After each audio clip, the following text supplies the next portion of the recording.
বুদ্ধিহীনরা মন্দ কাজগুলিকে মিষ্টি বলে মনে করে থাকেন।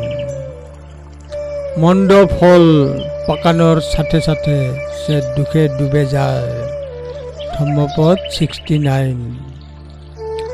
যখন কোনো পাপ কাজ করা হয় তখন অজ্ঞ ব্যক্তি তা মধুর মতো উপভোগ করে, কিন্তু দুর্ভোগ তখনই আসে যখন এর কুফল পাওয়া যায়।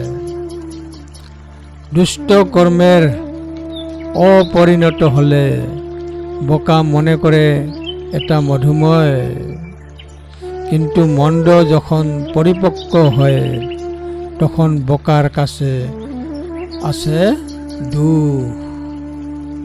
ধম্মপদ 69। মধুব মন্যতি বালো যাব পাপং ন পচ্যতি যদা সপচ্যতি পাপং অথ বালো দুঃখং নিগচ্ছতি। ধম্মপদ 69।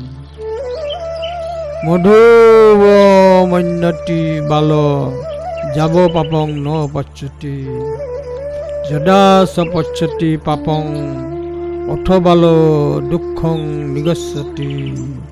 ধম্মপদ 69।